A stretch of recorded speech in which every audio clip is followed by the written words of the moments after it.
السلام عليكم دراري ودريات، مرحبا بكم في فيديو جديده. في هذا الفيديو غتكون سبيسيال لانكم غاديش تشوفوني حيت وقع لي واحد المشكل ما بغيتش تعطل عليكم بزاف. دونك تصنت معايا مزيان كيف ما نشوف المينياتور ديال لا فيديو غادي نقادو اي بوك ونشرح لكم اي بوك.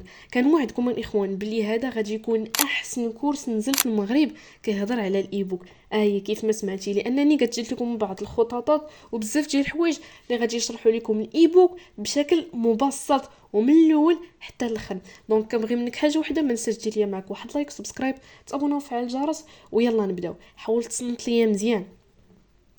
دونك اول حاجه الاخوان هي غادي نعرفوا الاي بوك. شنو هو هذا الاي بوك؟ دونك اول حاجه الاخوان كيف ما كتشوفوا معايا الاي بوك شنو هو ككلمه؟ كيتكون من جوج كلمات كيف ما كتشوفوا معنا. هاد هي اي وهاد بوك. الاختصار ديالها اللي هي الكترونيك بوك. دونك الكترونيك بوك هي كتاب رقمي. دونك شنو هو السيت من هاد الاي بوك؟ شنو هو هاد الكتاب الرقمي؟ هاد الاي بوك هو كتاب ديجيتال، يعني يمكن لك تقراه في التليفون او البيسي. هو كيكون على شكل بي دي اف، لان مع التطور ديال التكنولوجيا ما بقوش الناس كيقراو في الكتب العاديين، وانما كيقراوهم على شكل بي دي اف. واخا انا نعطيكم واحد المثال باش تزيدوا تفهموا اكثر. دونك كما كتشوفوا معايا هذا راه كتاب عادي كاي كتوبه، غير هو كيكون يعني ديجيتال. بالنسبه للناس اللي ما كيعرفوش يعني كيكون غير ملموس. كما كتشوفوا معايا هذا هو العنوان ديالو، اسم الشركه. كيهضر على بعض المشاكل كيحددهم، يمكن لك تحدد فيه المشاكل ديال الشركه، ويعني فيه بعض الفصول وبعض الصفحات والخطوات اللي يمكن ديروا. دونك هذا هو الشكل ديالو.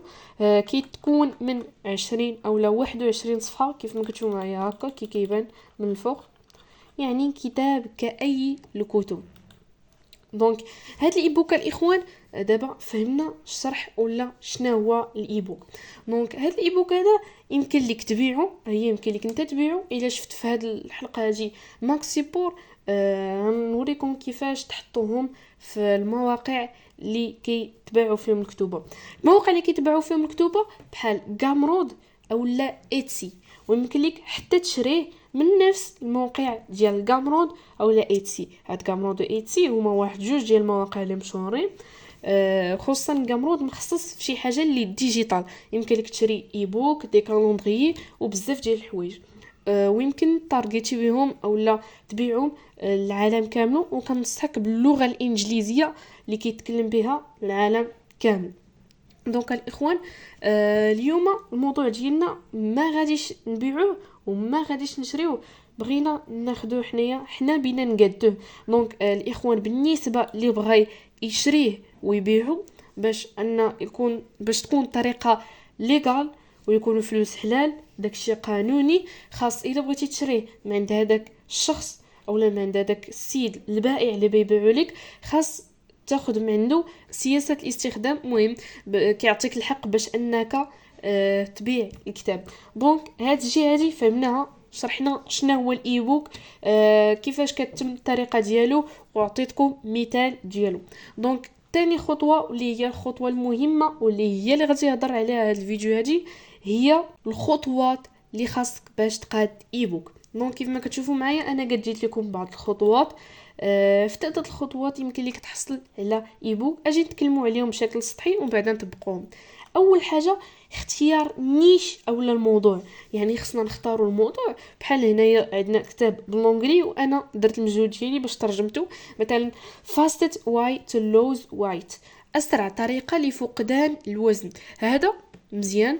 و how to make money with ebook، كيفاش تربح الفلوس من هذا الاي بوك نيس.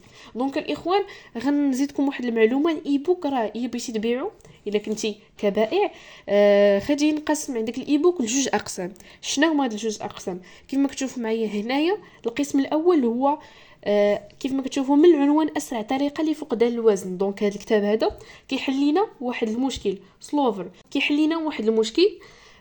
اذا الشخص اللي بغى يشري راه غادي عارفو ديجا، غتكون عنده واحد النظره لانه عارف بلي راه غادي يكون فيه بعض التمارين الرياضيه، ولا زدتي حتى الماكله كان احسن. دونك هاد الكتاب غادي تارجيتي به الناس اللي عندهم السمنه اولا الناس اللي غلاظ.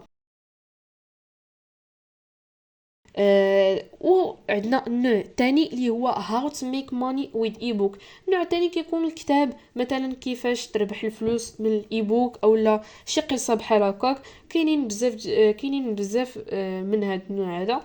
دونك كيف ما قلت لكم النوع الاول كيحل لنا مشكله والنوع الثاني كيكون ككتاب عادي. نعاود نقول لكم الا كنتي بغيتي تبيع كيفاش عثمان نختار الموضوع. غادي نستعملوا جوج ديال المواقع اللي هما غامرود وايتسي باش نختاروا نيش اللي مطلوبه في السوق وطلب كبير. دونك ديريكتومون نمشيو غنكتبوا etsy.com بحال هكا غيطلع لينا هاد الواجهه ديال الموقع.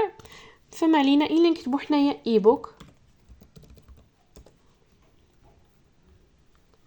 دونك هنايا كيتريشيرشا صراحه ايتسي ما فاتش بزاف ديال لي زيبوك كتعتمد على لي موديل اما كيما تشوفوا معنا لي موديل كيكونوا فيها دي سي في. هانتوما سي في افيك فوتو هادشي كامل راه دي زيبوك. سي في كارت دو بوا هادي راه شوف دابا حنايا عندنا الكتاب ديال فقدان الوزن وهاد كارت دو بوا يسويفي يعني على الوزن ضربه 6.1 كا. دونك النيش تاع الوزن مطلوب عندنا هنايا. وكتبقى هكا كتختار وكتدرس الدراسه ديالك باش انك تجيب اي بوك زوين. ثانيا كيكونوا عندنا دي باك بحال هذا اللي كيكون باك فيه 1000 اي بوك. هذا كيكون كيشدو وكيبيع عنده الملكيه ديالو. دونك كنمشيو للسيت الاخر اللي هو غامرود. كنكليكيو على غامرود اول سيت اللي كيطلع لينا هو هذا على هذا الشكل هذا. دونك تاع غامرود مخصص في انه يبيع تصاميم تطوير البرمجيات يعني بزاف ديال الحوايج. حتى هو هنايا غادي نجيو وغادي نكتبوا اي بوك بهذه الطريقه هذه. ديما كيوقع هذا المشكل بحال هذا ما عرفتش علاش مي غادي نرجعوا بحال هكا السيت ما خدامش دونك ماشي مشكل. المهم كيف ما قلت لكم كتختاروا النيش اللي مطلوب في السوق وكتدرسوه. غنرجعوا هنايا تاني حاجه اللي هي كتابه الموضوع وهذه هي اللي زوينه وكتختصر لنا بزاف ديال الحوايج. فاحنا غادي نستعملوا 90% من الذكاء الاصطناعي اللي غنستعملوا جوج من اكثر الادوات شهره اللي هي شات جي بي تي وكوبيلوت اللي غادي تكلف لينا 90% غادي نعطيو الموضوع وغادي يكتب لينا هذاك الشيء. وثالث خطوه اللي هي الديزاين. فضروري ما ان نستعمل معكم كانفا او حتى فوتوشوب ولكن بالنسبه للناس اللي غادي يكونوا كيتفرجوا فيا الاكثريه منهم غادي يكونوا يلاه مبتدئين وغادي نشرح لهم بكانفا. باش نزيد نسهل عليكم اكثر اللي ما عرفش كانفا غادي تلقاو في الديسكريبشن لين ديال واحد الفيديو مبسط اللي كيشرح لكم كانفا من الاول حتى الاخر. دونك الاخوان هادشي اللي كاين عندنا في هاد الخططه اللي سالت عليكم. دابا وريتكم كيفاش اولا الخطوات اللي كتم وشرحنا الايبوك. دابا ما علينا الا تطبيق الاخوان. دونك اول حاجه اختيار النيش اولا الموضوع. فانا قررت انني باش نقدم معكم فيديو اولا باش نقدم معكم ايبوك غنختار واحد الموضوع اللي هو غيكون عادي وانتم من بعدا غادي تدرسوا وهذاك الشيء. غادي نختار الموضوع ديال ثوره الذكاء الاصطناعي. دونك الاخوان غادي نمشي ديريكتومون غنمشي ديريكت لشات جي بي تي دوت كوم. اللي باقي ما عرفش شات جي بي تي دوت كوم فهو راه مشهور واحد السيت ديال الذكاء الاصطناعي اللي كتسولو اي سؤال وكيجاوبك. دونك غادي نكتب ليه اكتب لي كتاب عن ثروة الذكاء الاصطناعي ومدى تطوره واريد ان تتكلم بشكل مفصل وبكتابة احترافية وبشكل مبسط. دونك الاخوان انا هنايا غادي نستعمل معكم اللغة العربية حيت كاينين بزاف ديال الناس اللي ما كيفهموش اللونجلي ولكن نتوما الا بغيتو تبيعوهم فما عليك الا تحاول دير اللونجلي والتارجيتي ميريكان والدول الكبرى حيت هما اللي كيستهلكوا هاد الكتب الالكترونيه. دونك ما علينا غنمشيو هكا. بزاف منكم غيسولني واش عندما خص ضروري يكون عندي مع اللونجلي فنقول لك لا ماشي بزاف ولكن ضروري ما خصك تعلم ليها لانها غادي تنفعك في جميع لي دومين بحال هكا وماشي بالضروري عاوتاني انك تكون كاتب. دونك هنايا واحد المعلومه اللي كيطيح فيها واحد الخطا اللي كيطيح فيه بزاف ديال الاخوان اللي كيقول وانا غنوريكم الحل ديالو دابا. نتسناو غير الذكاء الاصطناعي يسالي لينا هادشي صافي. دونك ها هو عطانا هادشي كامل موجود. عطانا هادشي. دونك الخطا اللي كيديروه الاخوان هو كيهزوا هاد لو تيكست كامل وكيحطوه ديريكت في الكتاب، صافي كيقولوا راه سالينا الكتاب. والاخوان واش من هادشي واش هذا كتاب؟ لا. فدائما الذكاء الاصطناعي ما في هاد الاواخر التطور ديالو ما تطورش بزاف من الجهه ديال الكتب اولا من الجهه ديال الايبوك يعني الكتابه. دونك اي اداه ديال الذكاء الاصطناعي فهي كتعطيك داكشي سطحي، معلومات سطحيه. الفصل الاول دونك هي البدايات، منطق الحاسوبه والخوارزميات الاولى. الذكاء الاصطناعي في الستينيات والسبعينات، يعني كيعطيك غير المفاتيح وداكشي سطحي. دونك غتقول لي واش انا كاتب باش انني نهز كل وحده ونبقى كنكتب عليها؟ لا، ما عليك. الحل هو انك تهزها بحال هكا، ياك تهز البدايات وغتجي لها كنترول سي اي كوبي، وغتجي لهنا وغتجي لها كنترول في وغتخليه هو نيت يكتبها. وفاش غادي يكتبها غيكتبها لك بشكل مفصل لانها فقط معلومه. ولكن باش انه يكتب لك كتاب ف يعني باقي ما تطورش لهذا الحد باش انه يكتب لك كتاب. ف صراحه كاين واحد السيت ولكن باقي ما مقالش قادو مصحب هو التيم ديالو واحد السيد اللي تا خدام في الديجيتال برودكت، مي باقي ما سالاوش، هما خدامين على التطور ديالو. الا كان اي جديد فراني غادي نخبركم به. دونك هو عطانا هادشي. حنا غادي نمشيو للكانفا باش نبداو كنكتبوا، بعدا عاد غادي نديروا الديزاين. فغادي نمشيو لcanva.com. دونك الاخوان دابا وفرت لكم جميع الادوات وكل حاجه بالفيديو ديالها، هي كانفا راه شارحه بالفيديو ديالها. غادي نمشيو لهنايا وغادي نديروا ايبوك، غادي نكتبوا ايبوك. دونك دابا حنا ماشي سقنا في الديزاين، تختار اي حاجه مثلا ني عشوائيه. حنا بغينا غير الفورما ديال الديزاين باش اننا نكتبوا عليها. من بعد عاد غادي نقادو التصميم ديالو. غنحاول نسيبريمي هادشي كامل لان انا صراحه ما عرفتش الفورما تقريبا هادي اكارت. غنمسح هادشي كامل ونحاول ندوبليكي بحال هكا باش يعطيني بحال هاد الصفحات هادو. دونك الاخوان دابا ندير واحد الحاجه اللي غادي نبقاو كنعاودو غنزيدو على الديزاين. دونك غادي نكتبو في لاباج الثالثه. علاش؟ لان الاولى كيف قلت لكم غنديرو فيها الكوفرتور، وهاد الثانيه هادي غنقول لكم واش غنديرو فيها. غنمشيو ديريكت لشات جي بي تي بحال هكا وغادي نكليكيو اولا غادي نكتب فيها الفصل الاول بحال هكا. نشد العنوان تاع الفصل الاول، غندير ليه كنترول سي، غنجي لهنايا في لاباج الثانيه غندير تكست اجوتي ان تيتر، كندير كنترول في. صافي الفصل الاول تاريخ الذكاء الاصطناعي. دونك كنبقى غادي بحال هكا كنحاول نزيد عليها شويه ديال الديزاين. الكتاب ديالي غادي يمشي فيه بالزرق باللون الزرق، دونك غندير كنترول ا، غنمشي لهاد ا هادي وغادي نلونها بالزرق بحال هكا. صافي مزيانه نطلع بحال هكا. دونك هذا راه غير واحد الايبوك لي بدائي.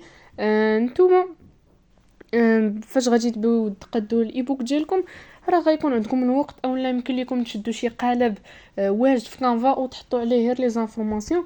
فغنمشيو للاليمنت، غنجيو لهنايا وغادي نديروا اي غنمشيو يا اما فوتو اولا الاليستريشن.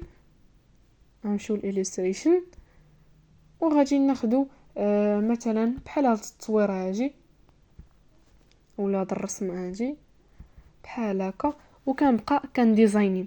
دونك باش ما يجيش الفيديو طويل ما نبقاش كنديزايني بزاف كيف قلت لكم. هذا الكتاب اولا هاد الفيديو تستعملوها هكا واحد لاباز باش انكم تقادوا الايبوك ديالكم. دونك واحد الروتين اللي غادي نوري لكم مره واحده وراه غيبقى يتعاود في الفيديو باش ما يجيش طويل. شنو هو السيت من هاد الروتين؟ نمشيو لشات جي بي تي.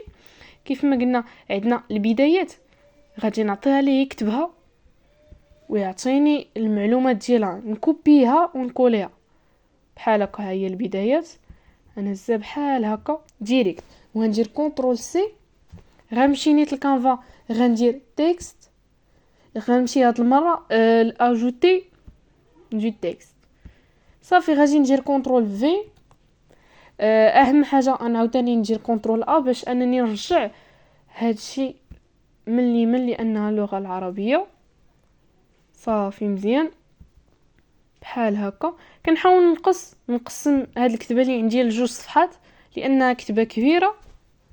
دونك نتوما راه يكون عندكم الكورس ديال كانفا راه وريتو لكم اللي غادي تلقاو ليا ديالو في الديسكريبشن، راه غتكونوا عارفين هادشي كامل. دونك باش ما يطواش الفيديو صافي. مثلا هاد الكلمات المهمه اولا هاد العناوين الصغيره ضروري ما خصكم ديروهم في اللون باش ما يكونش داكشي كله وكحل. خص ضروري يكون عندنا واحد الديزاين. نحاولوا نزومي شويه مثلا بحال هادي كنديروها مثلا نشأة مفهوم كنديروها في لون مثلا نيت في هاد الزرق. صافي كنبقاو كنديروا مثلا هاد شي كلمه بالفرنسي بحال هكا ولا شي كلمه بالعربيه حيت نتوما تكونوا دايرين داكشي بالانجلي. غنختاروا عاوتاني زرق. صافي. واهم حاجه هي الترقيم ديال لي باج. غادي نجي لتحت وغنمشي لاليمنت غندير 1. صافي وغادي نبقى كنرقم في لي بوج وغنبقى غادي بحال هكا حتى نسالي الايبوك ديالي. حاول تاني ما يكونش الايبوك طويل فيه شي 100 ولا ما 300 صفحه. شي ايبوك يكون عادي بحال هذا كيف ما كتشوفوا ايبوك عادي فيه بما يقارب تقريبا 21 صفحه اللي هي هادي شي حاجه اللي بسيطه وصافي. دونك الاخوان غادي نخليكم مع الديزاين بواحد الشكل اللي هو سريع باش ما يطواش الفيديو ومن بعد نتلاقاو فاش نساليه.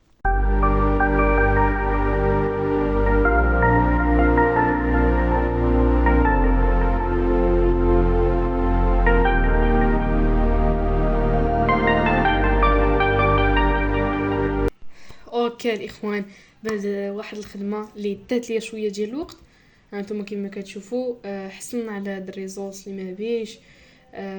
ما هو الذكاء الاصطناعي يعني درت هاد علامات الاستفهام درت الروبو شي حاجه اللي عندها علاقه بالذكاء الاصطناعي. مشيت مع اللون الزرق بعد بعض ديال التصاور درت هنايا الترقيم كيف ما قلت لكم.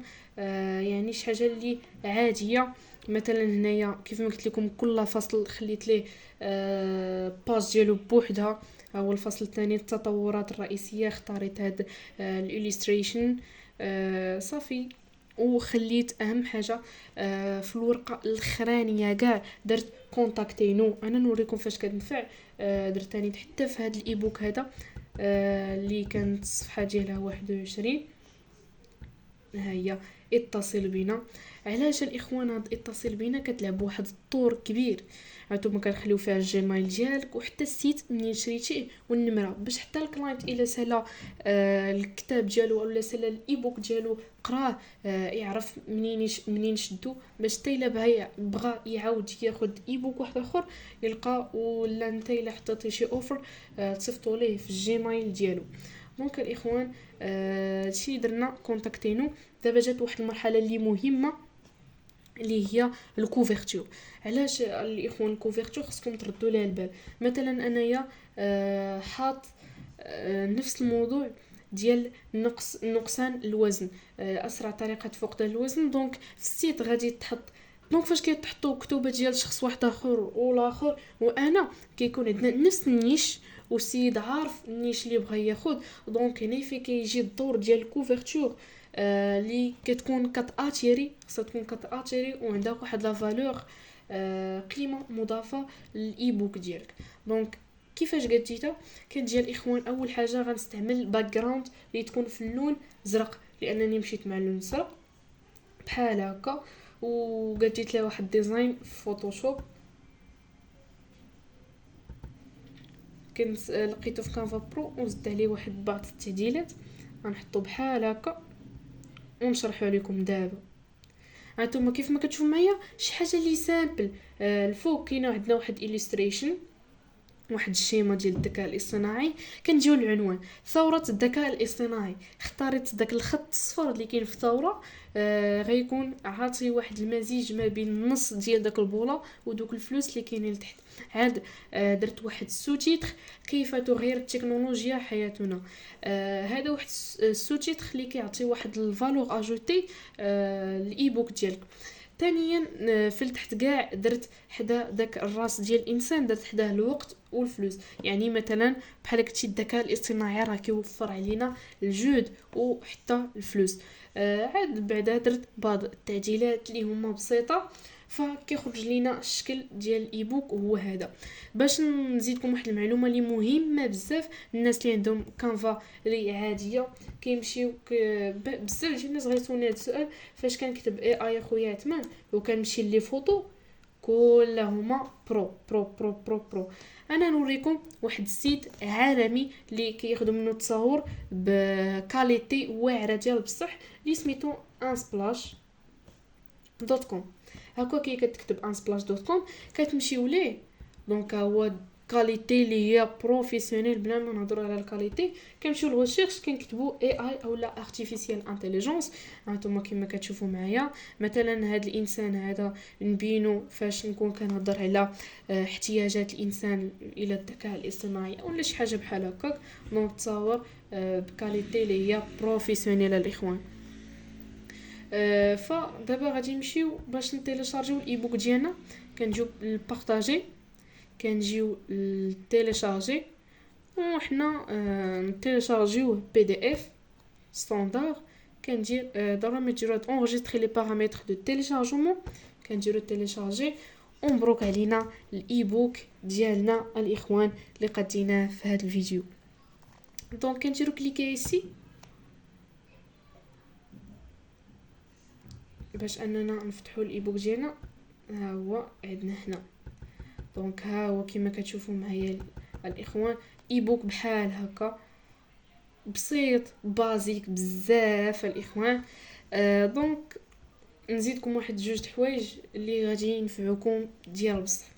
هاد الخطوطه اللي قديتها انايا وغادي تنفعكم بزاف ديال الحوايج، لانني نقدر نزيد عليها شي حوايج غنعطيها لكم فابور. هي الاخوان نعطيها لكم فابور لان غادي تنفعكم. اللي بغى ما عليه الا يكونتاكتيني في الانستغرام ديالي اللي غادي تبان لكم هنايا. زائد غنعطيكم حتى هاد الايبوك هذا اللي حتى هو فابور، يمكن لك تهز منه بزاف ديال الحوايج، تهز منه لي كولور وبزاف ديال الحوايج. دونك هادشي اللي كان الاخوان. وصلنا للنهايه ديال الفيديو. اللي وصل حتى لهاد البلاصه هادي يكتب ليا في لي كومونتير ايبوك، حيت كنعرف الناس اللي تفرجوا حتى لهنايا وكنشكركم بزاف. اهم حاجه الاخوان ما تنساش دير معاك واحد لايك سبسكرايب تابونا وفعل الجرس، وشكرا لكم.